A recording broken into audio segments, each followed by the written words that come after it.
messieurs, bonjour et bienvenue à ce nouveau numéro de votre magazine ActuBuzz, le tout premier de l'année 2020, qui a l'honneur de recevoir sur ces plateaux monsieur Barnabé Milingano, à qui je m'en vais dire déjà bonjour et bienvenue. Meilleurs vœux, bonne année. Merci beaucoup. Que Dieu qu'il te bénisse. Merci. Qu'il te protège. Merci. Mais surtout qu'il te préserve. Il va me préserver.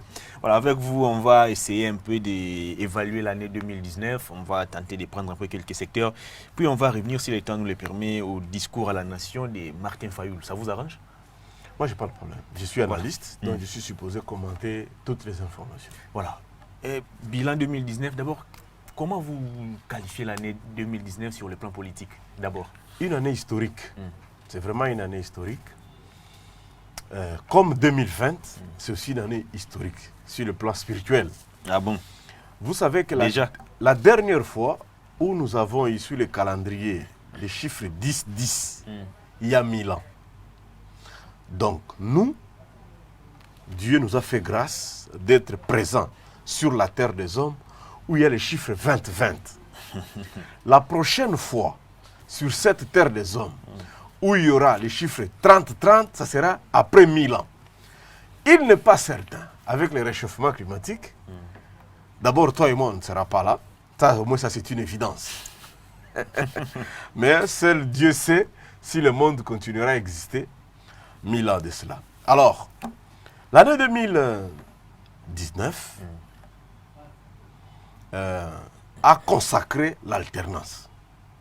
Parce que c'est le 30 décembre que nous avons déposé les bulletins dans l'urne, mais c'est vers le 9, le 10, que Nanga a rendu public le nom de l'actuel président de la République, Félix Antoine Tshisekedi Tshilombo. Les résultats contestés jusqu'à ce jour par Martin Fayoul.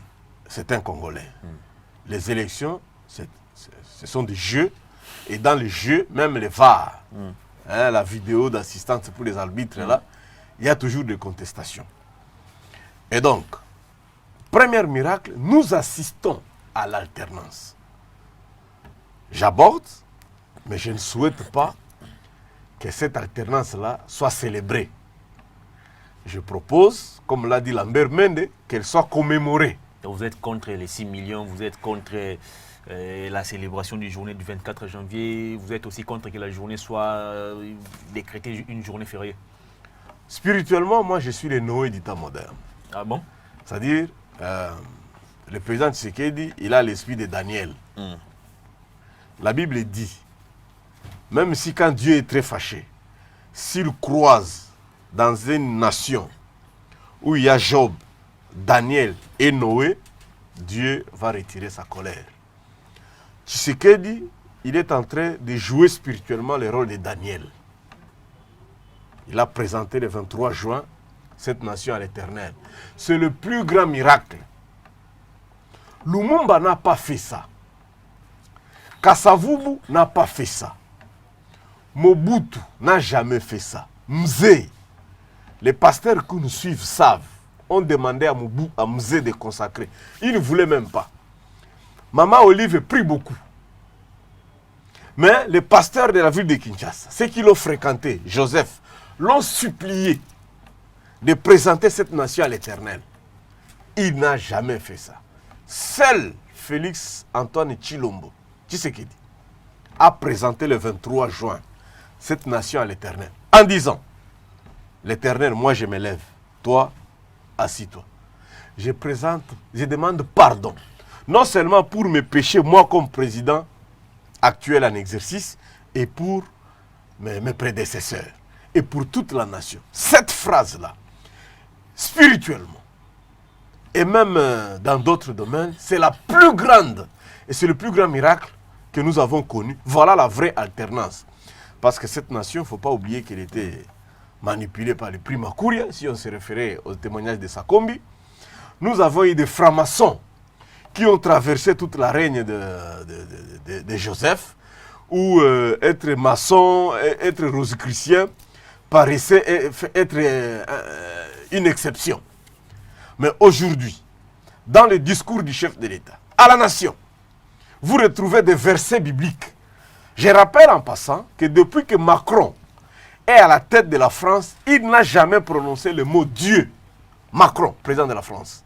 Mais nous avons un président qui parle de Dieu aisément. On l'a vu à genoux, dans des stades, dans des églises.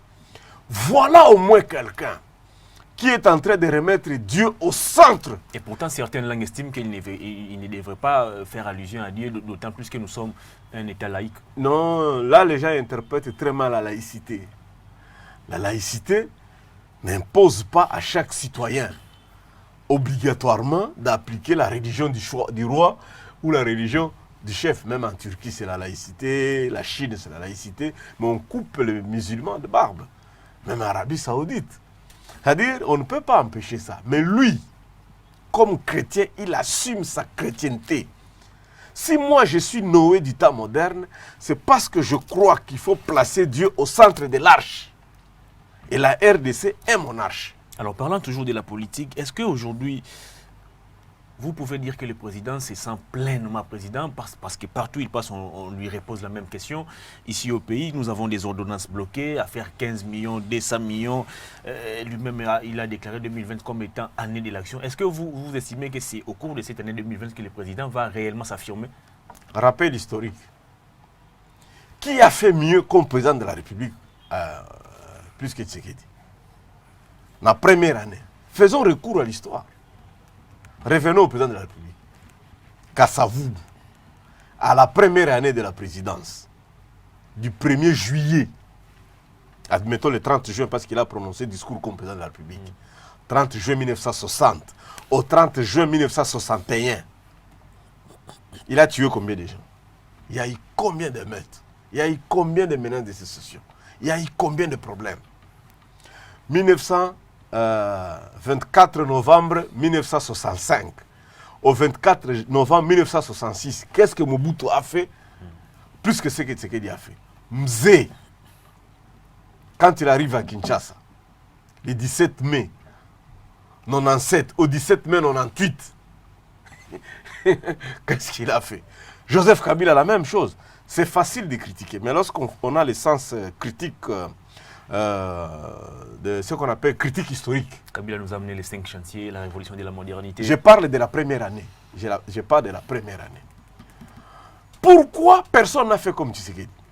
De tout ce dont je parle ici, Kassavou fut prêtre. Il fut bourgmestre. Il avait déjà vu des signataires. Il avait déjà tenu des réunions de conseil de sécurité. Il avait déjà fait le salut au drapeau. Mobutu était militaire. Mzee, la même chose. Mzee était directeur de cabinet en 1960. Il était ministre provincial du plan en 1961. Vous comprenez? C'est qu'il était quoi?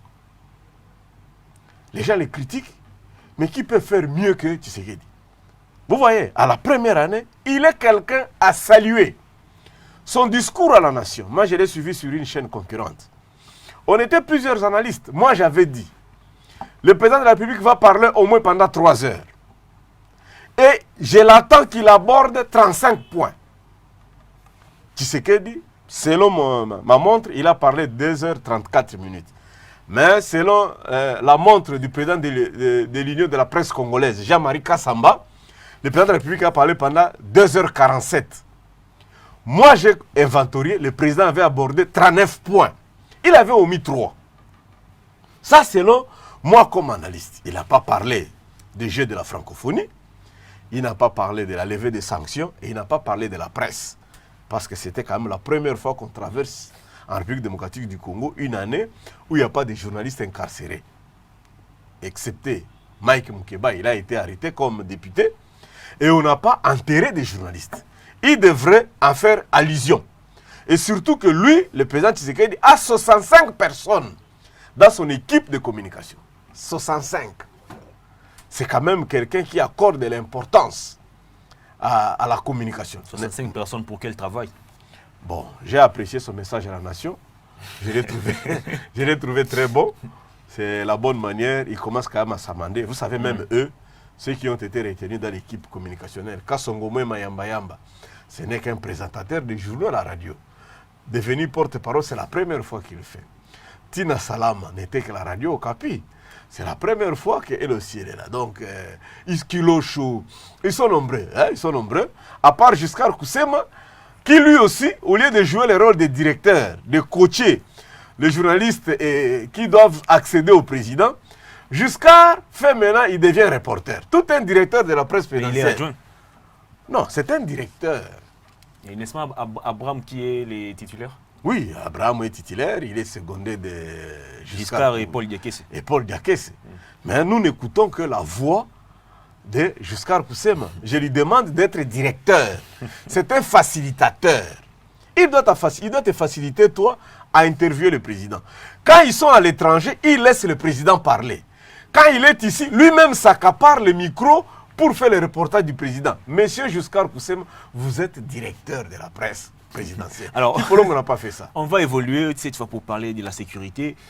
Fatih est arrivé au pouvoir, on s'attendait à ce que l'insécurité puisse prendre fin à Beni, mais malheureusement, on continue toujours de dénombrer des morts et des morts. Finalement, qu'est-ce qui a bloqué ou qu'est-ce que Fatih devra faire en 2020 ou dans les années qui viennent pour essayer de stabiliser un peu la partie est de notre pays?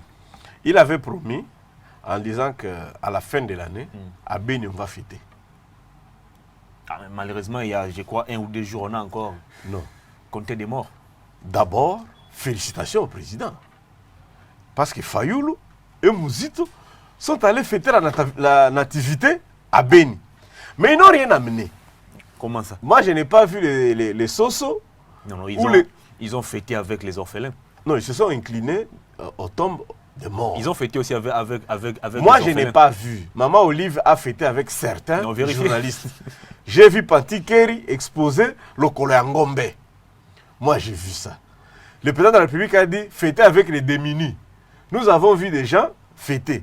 Bossembe a fêté aussi avec nous ici à Actubuzz. Mais je n'ai pas vu le cargo qui a déchargé les riz, les sosos et les sucrés que Fayoulou et Mouzito. Ils ont fêté avec les orphelins. À Moi, part- j'avais vu les images. À part l'intention d'agresser le Rwanda. Déjà, aller fêter, c'est que c'est accessible. Il n'y a pas d'Ebola et il n'y a plus de guerre. Ça, c'est déjà beaucoup. Troisième élément, le général-major Kassonga, porte-parole de FRDC, nous a fait un très bon bilan. Il a dit ceci. Les campagnes militaires supervisées par l'état-major avancé, avec le chef d'état-major lui-même, ils ont déjà neutralisé plus de 6 généraux de IDF. Nalo. Mais ils ont quand même attrapé un général, un colonel Nande, qui dit que tous ceux-là qui prétendent être des IDF ne le sont pas. Ce ne sont que nous, les enfants du pays. Mais nous sommes soutenus par des commerçants de Butembo et d'autres qui sont à Kinshasa. Et les acteurs politiques. Il ne faut pas être hypocrite. Il a même dit que lui, il faisait partie des 3000 hommes qui étaient soutenus par Mbusa Nyamwisi. Ça, ce sont des révélations très gravissimes auxquelles nous demandons à la justice d'être derrière. Il faut ouvrir ce qu'on appelle des procès de flagrance pour que cette question-là, la justice passe. Vous savez, lorsque vous apprenez que l'enfant du voisin, celui qui avait massacré votre famille, si la justice ne vient pas, c'est difficile de se réconcilier. Je vous ai toujours dit, seule la justice amène la réconciliation. Alors, dans les 1+4, on avait ce qu'on appelle la commission justice, paix et réconciliation. Il est temps pour le chef de l'État, dans ses multiples agences qu'il crée à la présidence, s'il peut ressusciter justice, paix et réconciliation. On peut ne plus renouveler le mandat le sénateur Kouye, qu'il désigne quelqu'un qui aille faire ce travail-là à l'Est. Nous avons besoin de cette justice et réconciliation. Qu'est-ce que vous conseillez au président concernant tous ces officiers cités dans des rapports comme étant complices dans les dossiers insécurité qui sévit à Beni? Qu'est-ce que le président doit faire? Le président n'a pas de choix. Le président n'a pas de choix. Il doit prendre les 6 millions proposés par son conseiller, Les ministres après les présidents. auprès du président de la République. Au lieu de boire ça, il peut créer des tribunaux, des fêtes pour régler cette affaire-là. Notre justice a besoin de ça. Nous n'avons qu'autour de 5000 magistrats pour suivre 100 millions. C'est très peu. Il nous faut à peu près 50 000 magistrats. Alors le président doit mettre les moyens pour envoyer d'abord le Luamba à la retraite. Parce que tout ce qu'on donne à la cassation n'arrive pas. Tous ces vieux-là, ils accaparent tout. Le président doit avoir le courage. Il voulait d'ailleurs convoquer une réunion de la haute magistrature ici, mais je ne sais pas là où ça s'est terminé. Le président doit envoyer tous ces vieillards-là à la retraite et responsabiliser des jeunes. Et puis créer des tribunaux de paix pour suivre tous ces genres de questions. Parce que, en 2019, moi, je n'ai pas été convaincu sur des indicateurs. L'école. Auxquels j'attendais le chef de l'État, la corruption et le tribalisme. Je crois que la justice doit suivre pour décourager la corruption et les méfaits du tribalisme. Voilà. Voilà, le président est arrivé au pouvoir. Là, ici, c'est pour parler économie. Il a trouvé les dollars à 16. Aujourd'hui, les dollars est à 17. Est-ce que vous pensez que ceci puisse contribuer au bilan positif du président? Non, là, c'est le point le plus négatif de cette année. Et, curieusement, le président n'en est pas responsable. Kabila est parti. Il a laissé comme réserve 1,2 milliard de dollars, virgule quelque chose à la Banque centrale. Il n'a pas laissé de dettes à l'extérieur. Tu comprends? Mais la dette intérieure, il y en avait quand même plus de 400... on parle de 400 000 dollars. Ça, c'est la dette intérieure. Mais comme réserve, Kabila a laissé 1,2 milliard. Et ça, c'est les négatifs pour Kabila en 2019. En nous désignant le Premier ministre Ilunga Ilunkamba. J'ai toujours dit au Premier ministre... C'était une proposition acceptée par Félix. Bon, je crois que le tribalisme avait plus influencé. Comme il est de la famille de Mzee Mouloubakat, je crois que c'est sous cette influence-là qu'il avait été désigné. Mais pas vraiment comme expert. Je crois que lui aussi devrait refuser. Parce que si tu me dis, qu'est-ce que le Premier ministre a fait en 2019 qui t'a impacté, tu verras qu'il a mis 8 mois. Il a été nommé, je crois, au mois... C'était non, il a mis 8 mois. Au mois d'août ou septembre. Non, c'est le gouvernement qui est sorti. Ah, plutôt lui, il a été nommé au mois de mai. Voilà. C'est le gouvernement qui est sorti au mois d'août. Il a mis beaucoup de temps. Il a checké les CV. Est-ce lui ou les partenaires de la coalition? C'est lui le Premier ministre. Il est responsable devant le Parlement. Il n'a même pas été associé concernant la composition. Il a été associé, qu'on ne te trompe pas. Même Kambound lui a remis l'enveloppe de ministrable de cash. Même Néhémie, c'est à lui qu'on a remis. C'est lui qui a dépouillé. On lui a imposé. Il a même refoulé certains noms. Ilunkamba. On lui a laissé la main libre. Pour qu'à la fin de l'année, au mois de décembre, qu'il a festoyé à Zongo. C'est comment ce gouvernement a une malédiction de fait. Hein? Même lui, après avoir checké les CV des ministrables, c'est quand même un professeur, non? Professeur d'université. De l'économie, économiste, en plus. Ministre 3 fois sous Mobutu. Il a travaillé avec Mzee. Il a été à la Copirep avec... mandataire à la SNCC. Avec Joseph Kabila, enfin mandataire. Donc lui, là, il ne sait pas recruter les gens. Pour qu'à la fin, qu'ils aillent à Zongo pour un séminaire avec les ministres, parce qu'il a en face de lui des hommes qui ne comprennent pas qu'ils sont des ministres. J'apprends même qu'on aurait nommé Matata Pogno, Kengo et Mabi Moulumba pour former les... Un coaching. Voilà. Pour le coaching. Et ça a coûté, semble-t-il, 500 000 dollars à la nation. Mais qu'est-ce qu'on va apprendre à quelqu'un comme Thomas Louaka qui est membre du gouvernement depuis 2014? Parce que Thomas Louaka, effectivement, il a un problème d'obligation de résultats. Thomas Louaka a été à JTPR.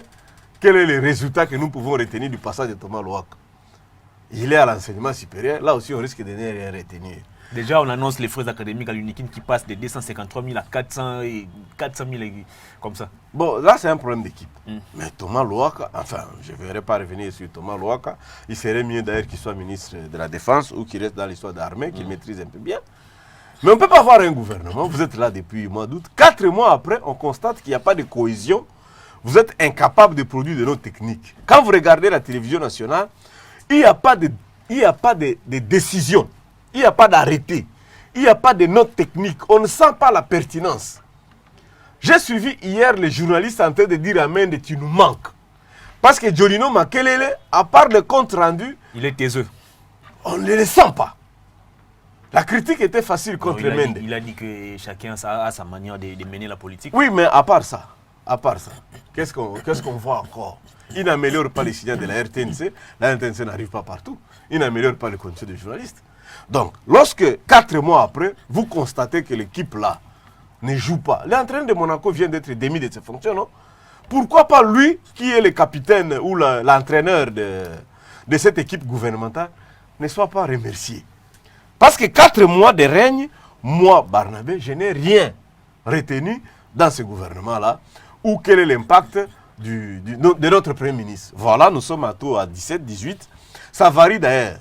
Il est probable aussi qu'on traverse, et comme nous avons déjà traversé, probablement qu'on arrive à 18, s'il ne prend pas de mesures.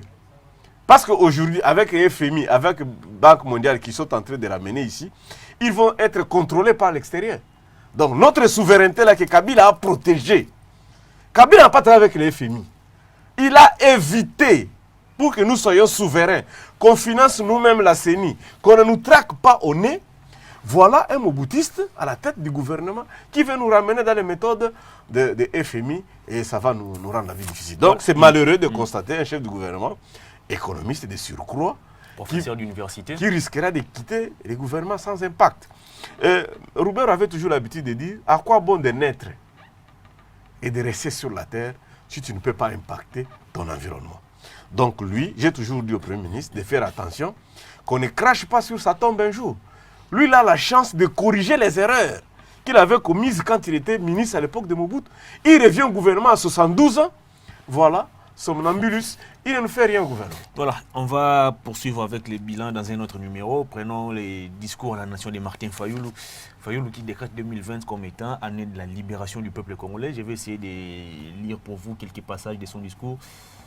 Peut-on parler de l'alternance du changement lorsque les animateurs de toutes les institutions de la République, du président au bourgmestre, sont nommés par un individu? Fayoulou a raison. Vous savez, Fayoulou me rappelle qui? Fayoulou me rappelle un homme dans la Bible qu'on appelle Judas Iscariote. Ah, comment ça? Parce que Jésus avait des disciples qui lui étaient très proches. Hein, il y avait des disciples sans impact. Hein, comme les André, les autres là qu'on ne connaît pas. Hein, mais il avait les gens. C'est Jésus qui aimait Jean. Et il lui a confié la mission prophétique de parler du futur, de l'apocalypse. Ça, c'est de la prophétie. Pierre aimait Jésus. Jésus lui a confié la mission de garder l'église. C'est lui qui a les clés du temple. Mais de tous ces gens-là, hein, c'est lui qui a fait de Jésus Christ. C'est Judas Iscariote. Vous comprenez ça? C'est-à-dire, si nous avons Jésus-Christ aujourd'hui comme sauveur, c'est parce que Judas avait accepté de les trahir. Alors, qu'est-ce que vous insinuez par là? Fayoulou, à cause de ce déséquilibre psychosomatique, parce qu'il devrait en principe rencontrer un psychologue. Et il est en train de vendre... Il a un problème... Si. Non, c'est très clair. Je l'avais dit et je le répète. Vous savez, lorsque vous avez été accompagnateur, vous savez, dans leur truc là de dynamique, dans leur truc là de Genval et consorts, Genève, Fayoulou n'avait pas de qualité ni de mandat. Il n'était pas concurrent. Ça se jouait entre Bemba, Moïse, Kamere et Tshisekedi. Et lui, en allant derrière Afrique du Sud et tout ça, il était dans le wagon de Fachi. Comment ça? Il était leader de l'opposition, candidat président. Il connaît les poignets et même les papiers hygiéniques de chez Félix. Lui, il était un des fils. C'est comme les Diongo. Hein? Ce sont des grands opposants. Je ne conteste pas les leadership. Mais ce sont des enfants d'Étienne. C'est-à-dire, quand ils sont là, Étienne comptait sur eux. Félix ici. Il comptait avec nous, Diongo Azawana, avec Vouemba Zawana. C'est ça. Donc lui n'était pas, il n'avait ni idéologie, il n'était même pas préparé au fait. Mais lorsque le boutiquage arrive, il se retrouve être désigné. C'était le premier choc. Il devrait même mourir de l'AVC. Mais comme c'est un Quinois, il a quand même tenu. Il a bâti tous ces meetings. Moi, j'ai les images des meetings de Fayoulou partout. À Kinshasa, il chantait des chansons de Taboulei. À Bounia, il dansait. Il n'y a pas un discours programme. Mais vous avez vu Jacob Zuma danser en Afrique du Sud, ça n'a dérangé Il personne. est où maintenant? Obama a Il dansé est où? aussi. Zuma est en prison, non? Alors, tu vois. Et donc, par rapport à ça, quand il a vu le Loupemba, que Moussa, parce que pourquoi il n'a pas commencé chez lui au Bandoum, à battre campagne? Il est allé chez Moussa, non? Et puis Moïse l'a amené par là, arrivé à Lubumbashi, ils ont fait leur cinéma. Alors, bref, et quand Kabila le reçoit pour lui dire que qu'est-ce que tu feras de moi si toi tu étais élu, il est rentré là. Martin Fayoulou avait été reçu par Kabila. Si, il avait été reçu. Et il a acheté des champagnes, il a appelé Mosengo pour dire Ngam Tunakoleka, tout ça, Christian Lusakoueno l'appelle, il monte dans l'arrogance, tout ça. Pouf, lorsqu'on proclame qu'il a échoué, ça c'était deuxième AVC. Mais comme on dit qu'il y a des hémorragies externes et internes, lui là il a AVC à l'interne. Il ne se ressaisit pas. Au fait, il est dans un schéma plus mauvais quand il disait allez voter, mais ne touchez pas à la machine. Tu vois cette contradiction-là? Allez voter, mais ne touchez pas à la machine. Et là, il s'est dit, ok, c'est moi le président, c'est moi le candidat, c'est moi le président élu. Même quand il fait son discours, il n'y a pas de perspective d'avenir. Il ne fait que critiquer les actions des autres. Deuxième élément qui te montre que nos amis ont des problèmes, son coordonnateur propose la guerre. Proposer la guerre, tout Congolais pense qu'il faut faire la guerre au Rwanda. C'est normal. Moi, je n'ai pas condamné cette partie-là. Mais la partie qui me gêne, c'est agresser. Vous allez agresser un État souverain, membre de l'Union africaine, membre des Nations Unies. Mais vous aurez qui comme allié? Allons, mais même à l'Équateur quand même, tu ne peux pas quand même prendre Ozukaka, non, ça ne se passe pas comme ça. Et surtout que de tous ces gens-là de la Mouka, seul Mouzito est passé devant le Parlement. Il connaît cet exercice-là. Il a été Premier ministre. Il connaît la procédure de décréter une guerre. Il sait. Donc, bref, nos amis, nos aînés, doivent faire un effort, ils peuvent monter dans des quêtes, il n'y a pas de problème, ils ne sont pas condamnés à aller dans des jeeps, aller à la CNPP, consulter comme des psychologues. C'est très important. Nous avons besoin d'eux pour ce qui compte de l'histoire. Ce qu'ils continuent à faire là, c'est une maladie et ce n'est pas normal. Ce n'est pas normal. Un homme qui faisait des tribunes aussi réfléchies. Vous savez, quand Mouzito est arrivé comme Premier ministre, nous avons un budget de combien? Et il a laissé combien? C'est Mouzito, c'est grâce à Mouzito que nous avons payé la dette extérieure. 12 milliards. Comment aujourd'hui? Mais curieusement, dans sa propre chaîne, il ne sait pas payer ses agents. Mais je vous dis qu'il y a un problème. Ah oui, Betty. Alors, comment un homme aussi intelligent comme lui, et qui a vécu au pied des Palou, des vieux Gizenga, héros national ou cordon comme on dit, vous pouvez réfléchir comme ça. Les pacifistes, tu vois, Tshisekedi lui il est pacifiste, il part embrasser Kagame. Il se sert. Et il dit, Tala, Yaya, si tu veux venir exploiter là, mettons les accords. Nous allons exploiter les gaz méthane, nous allons exploiter les minéraux, mais ne prends pas tout. Paye quand même quelques redevances. Mais voilà quelqu'un qui a évolué dans la logique de la paix, de faire une opposition non armée. Mais Gizenga, qui a fait aussi non armée, voilà son fils spirituel. Il se comporte vraiment comme si... C'est grave ça. Le temps nous presse, on va peut-être prendre 2 paragraphes seulement du discours de Fayoulou.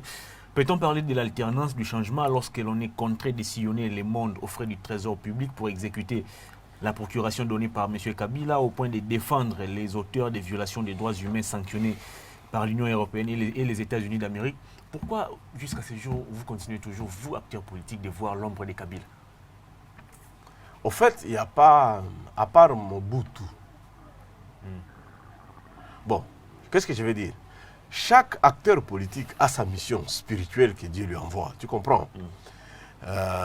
Kasavubu, Lumumba, par son courage, le banditisme de Sankuru, très courageux, nous avons obtenu l'indépendance parce que Kasavubu était prêt à négocier ça en 1980. Paf! Kasavubu aussi avait sa mission de la bonne gouvernance. Mobutu avec l'unité nationale. Mouzé chassait la dictature. Mais Joseph a impacté. Et c'est récent.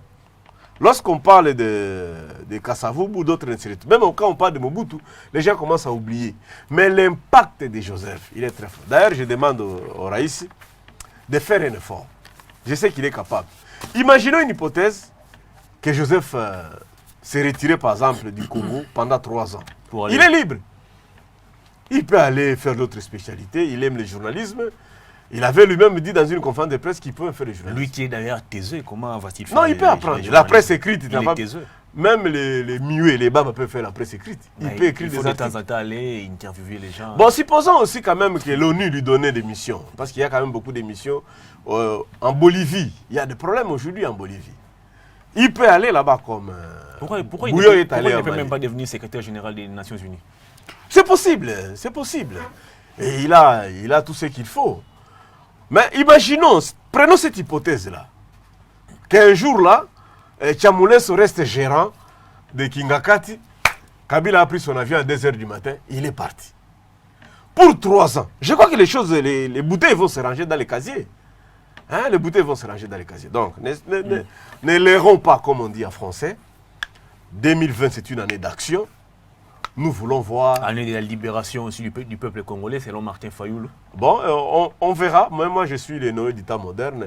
L'arche n'est pas encore ouverte. Alors, on va chuter avec vous en 2 minutes. Fayoul demande à Félix de demander pardon au peuple congolais pour avoir volé sa victoire. Mais aussi, il invite Félix à dévoiler les deals qui lui lie avec Kabila. Est-ce que... D'abord, est-ce qu'il a eu la qualité de s'adresser comme ça au chef de l'État?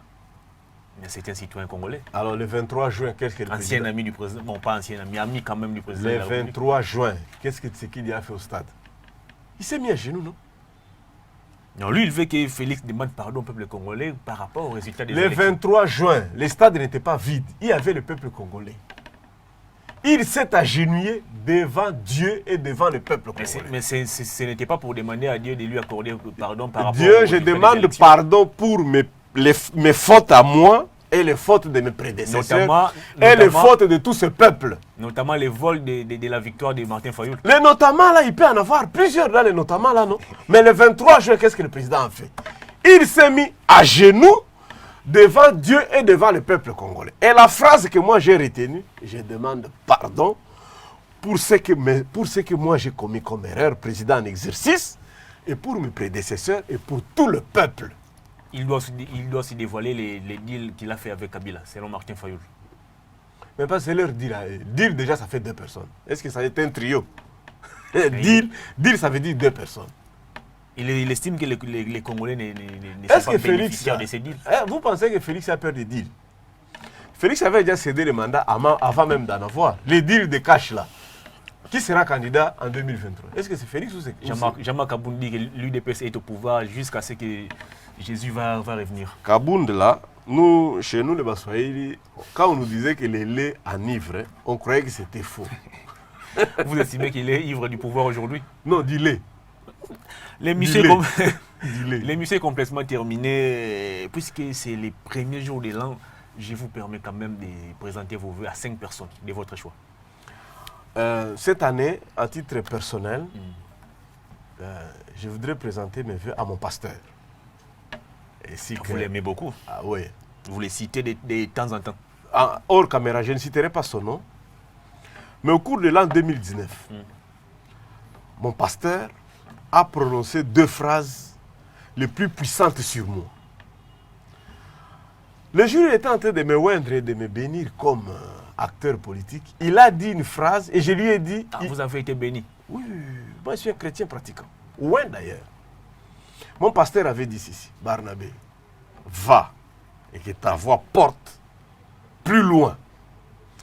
Si tu as de l'obstacle, que Dieu lui-même descende, qui se transforme en voix. Si tu manques à manger, que Dieu se transforme en pain. Cette phrase-là était très puissante. En 2019, j'ai traversé des moments très difficiles. Avec ma famille, mes enfants, nous avons connu des moments très difficiles. Nous étions pratiquement sous l'ombre de la mort. Mais mon pasteur m'a dit ceci: même quand tu traversais le moment très difficile là, ne crois pas que Dieu n'était pas là. Parce que quand le diable décimait la famille de Job, Dieu était là. Ces 2 phrases-là m'ont beaucoup marqué. Meilleurs vœux à la famille de mon pasteur. Meilleurs vœux à ma famille biologique. Meilleurs vœux à toute la presse.